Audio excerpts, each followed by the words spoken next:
What is good, everybody? Welcome back to another episode of Let's Talk Dynasty here at the League FFB. Today, we're going to be talking Dynasty trade reviews. This is episode 5 of the series. This is going to be a continuous forever and ever series where we review Dynasty Fantasy Football Trades. But today, I got 10 trades for you guys. 2 of them being my own that I want to show you guys and talk about my thought process with that. And so I don't want to waste any time. I just want to pull these up. And just a reminder, if you join our free Discord, it's linked in the description. It's linked in the YouTube banner. Everywhere you can find it, it's there. And if you submit your trades into that Discord, that is how they get reviewed on this channel. So join the Discord, submit your trades, and maybe you're on the next episode. So let's just share my screen here with you guys. And let's start talking this.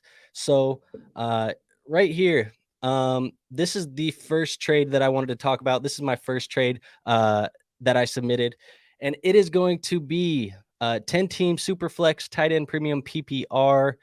This is just after a startup, but I traded Rashad Penny and Jacoby Myers for Brandon Aiyuk. Now, I'm very high on Brandon Aiyuk. I think Ayuk arguably, now don't kill me, but arguably might be the best wide receiver on his own football team.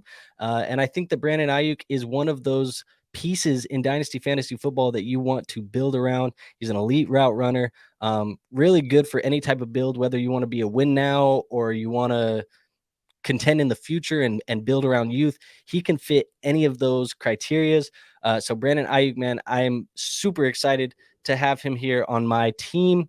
And all it cost me was Jacoby Myers and Rashad Penny. I know that Penny got a little bit of a bump, especially on the keep trade cut. His value has increased a lot, but I would not be shocked if the Eagles add a back or two to that running back room, especially with the draft and some other running backs in free agency still available. I don't think that Philly is done, and the money for Rashad Penny is not great.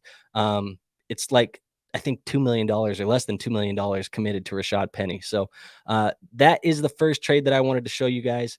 And then secondly, if you have been watching the channel, you know that I have been a big advocate of buying low on Miles Sanders. And I think Miles Sanders' ceiling this year is going to be great with the Carolina Panthers. I think he's going to have the opportunity and the workload that you want to see out of a guy that could possibly finish as a low-end RB1 this next season. So again, it's a 10-team Superflex tight end premium PPR. Different league this time, but this league, I'm coming out of a rebuild, getting into a window where I can contend. So Miles Sanders is worth it to me. Cost me Odell Beckham and Wan'Dale Robinson and a 5th-round pick. I think that is light work for what I think Miles Sanders can be. So I don't know. I've been pumping up Miles Sanders. You guys go see if you can get Miles Sanders if you believe, like I do, that he's going to be in a bell cow role in Carolina.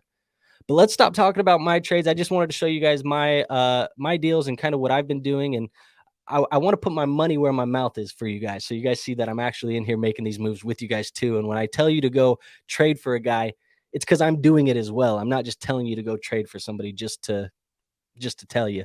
So this is our first submitted trade from a patron or from a Discord member. And that is going to be from Dewbridge. He says 12-team Superflex PPR competing. And he ended up selling Miles Sanders for Nick Chubb and a 3rd-round pick. And look, as much as I say go buy Miles Sanders, and I like Miles Sanders, I like this trade for you, Dewbridge. I think Nick Chubb is the safer asset. You know what you're getting out of Nick Chubb, and you got a 3rd-round pick thrown in there. Why not? Yeah, I definitely would take the Nick Chubb side on this side of the deal. It's not a bad deal for you at all. I do like this trade for you, Dewbridge. Good job on that one. And then let's see, Alex82, he says 12-team Superflex rebuilding. And so he is going to get Chase Claypool for Juwan Johnson and the 310. And I can't remember what it was. Maybe it was I can't remember what live stream it was, but I was on a live stream talking with War. Maybe it was free agent tight ends. And I was talking to War about how I kind of like Juwan Johnson as a sneaky tight end in this year's fantasy football landscape, really. They did re-sign him. They committed to him a little bit. I don't know if this is tight end premium.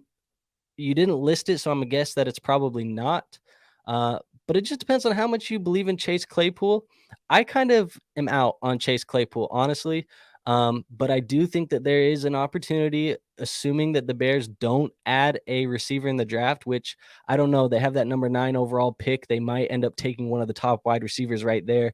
But if they don't, Chase Claypool could be somewhat sneaky. But I think for my personal taste and the way that I play fantasy football, I think I'm going to take the Juwan Johnson and the 310 side. So unfortunately, Alex, I will not be taking your side on this episode, but I can see your thought process and I can see the way that you're doing it. Just wouldn't be something that I'd be doing for any of my teams. Now we do have Spacenfeld. He says 12-team Superflex half PPR. Says looking to compete. And so he is going to get Diontae Johnson for the 2023 second and a fourth. And I think he said it was the 205. So yeah, he says 205 and the 412 is what it is. So, hey, smash accept for me. I love Diontae Johnson. Diontae Johnson is a fantastic route runner. I think Diontae Johnson is a little bit undervalued right now, which I think Diontae Johnson will always be a little bit undervalued. And people talk about the drops and all the other stuff. But at the end of the day, man, he's a good fantasy football asset. And at the 205 in a 12-team league, that's the 17th player off the board. Yeah, you're not going to find many guys better than Diontae Johnson with the 17th pick in a rookie draft. I would much rather have Diontae Johnson, especially if I'm looking to compete. And like you said, you still have the 201. And I think you said you have the 202. So yeah, I will be smash accepting the Diontae Johnson on that side. That is a fantastic move from you, Spacenfeld. And then Dubridge, he says, couldn't waste the bench spot anymore. LOL, 12 team, super flex PPR, 15-man bench, and he's competing. Trade Zach Wilson. How the mighty have fallen. Zach Wilson was traded for the 406. Said he couldn't waste the bench spot anymore. So I'm assuming that he's also going to flip that 406 and not keep it. Maybe flip it for some pick next year. But I know you had to get rid of him, Dubridge. But if I could buy Zach Wilson for a 4th-round pick, I'm probably doing it. You say it's super flex. He has 1st-round pick 2 capital. And even though it looks like it's not going to pan out for him in New York, you got to think that there's going to be a team that gives him a second chance eventually. And so the 406, that's very light compensation for a guy that has shown at least enough to get drafted in the 1st round of your rookie drafts and enough to get drafted in the 1st round of the NFL draft. And I'm willing to take a flyer on Zach Wilson for the 406. So I know you said you couldn't waste the bench spot anymore, but I would rather have Zach Wilson than this 406. So I understand it. I'm taking Zach Wilson over there in a bubble, but let's see what else you got. You said 12-team super flex PPR competing. And you are getting Antonio Gibson for Jacoby Brissett and Matt Corral. And I like it. I think Antonio Gibson is a little bit undervalued right now. I do think that he's probably going to get used a little bit more under this new offensive coordinator than he was last year. Jacoby Brissett and Matt Corral, you say it's super flex. I mean, neither of these guys are starting quarterbacks. I mean, maybe Jacoby starts some games this year if he beats out Sam Howell.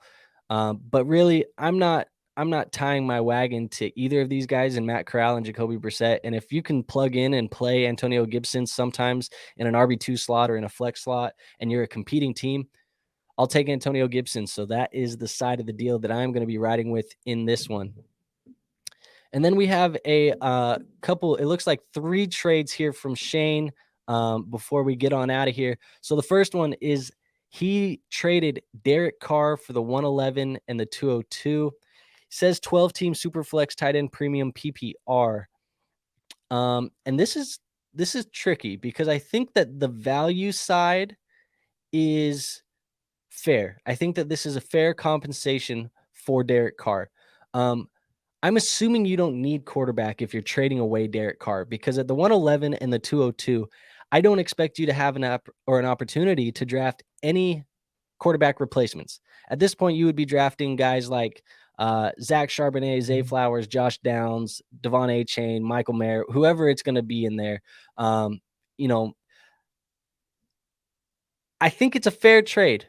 And I think just based on your situation where you say Superflex tight end premium start 10, it's 12 team.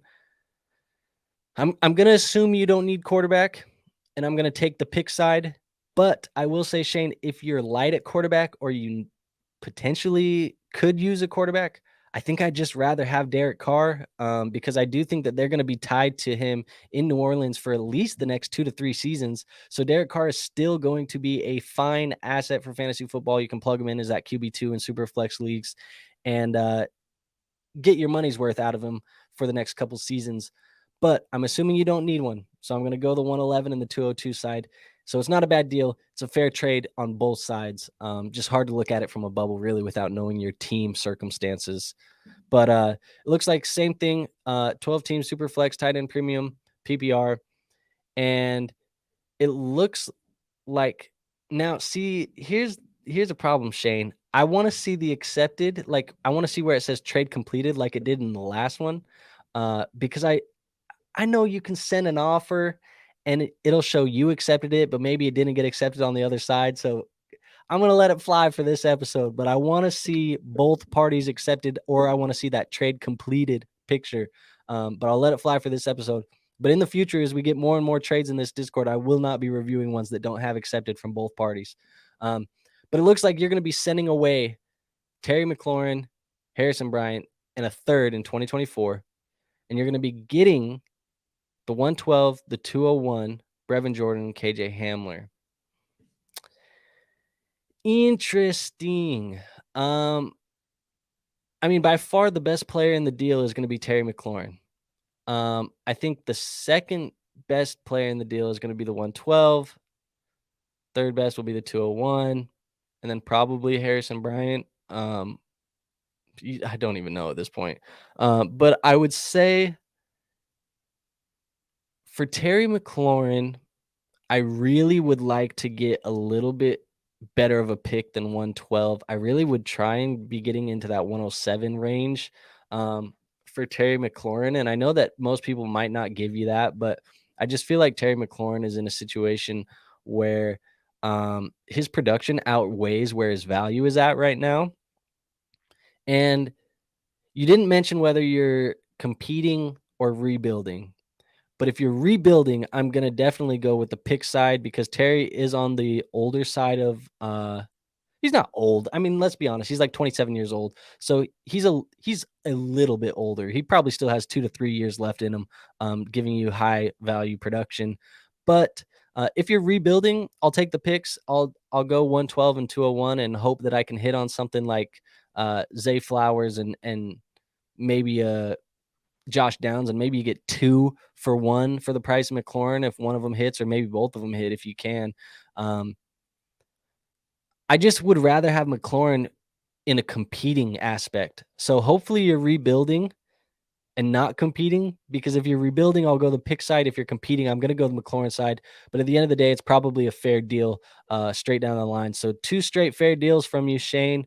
The value, it seems like you got it right, but I just don't know whether you're rebuilding or contending. So I can't really give you a honest opinion on that one. But if you rebuild, go the picks. If you're contending, go McLaurin. And then last but not least, it looks like Shane will be receiving Darius Slayton, 24 second, 24 third, 24 fourth, 24 fifth for Michael Thomas in the 306.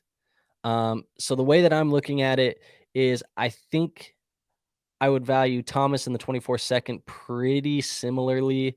So we'll call that a straight swap. Thomas for the second, and then it's Darius Slayton and all of that for your 306. The fourth and fifth I could really care less about, but it's a fair deal. Again, look, another fair deal from you, Shane.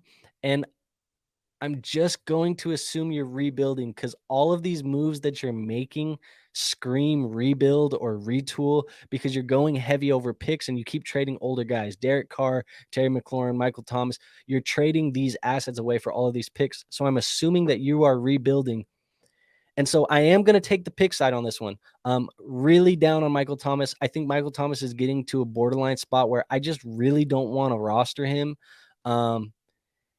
And it might sound disrespectful, and I really don't want it to be, but I'm to a point where I might not even give a 23 third this year for Michael Thomas, just because I don't want Michael Thomas. I feel like he produced last year in 2 games, but then he was out again. And now his team's talking about he's still injured or he's still working towards getting healthy and this and that. And it's like, man, it's unfortunate, but I think Michael Thomas, I think there's really no gas left in the engine, and I just don't want to buy into Michael Thomas. So I'm assuming you're rebuilding, Shane. These moves scream rebuild. I like getting the second round pick in 24 for Michael Thomas. And then, yeah, bump the one this year back, get a bunch of extra value. Why not? I think when it's all said and done, this is going to sound crazy, and I hope it doesn't sound hot takey or whatever you want. But at the end of the season, there's a chance that Darius Slayton scores more total points than Michael Thomas. There is a chance. So, yeah, I'm going to take the pick side and assume you are rebuilding here. So, let me get those off the screen. That is the trades that I wanted to talk about. But if you guys enjoyed that episode, go into the Discord, submit your own trades. I want to do these bi-weekly. We've been doing them bi-weekly, so I want to review some more. Maybe I can review yours. Just put them in the Discord, and we will talk about it in a couple weeks.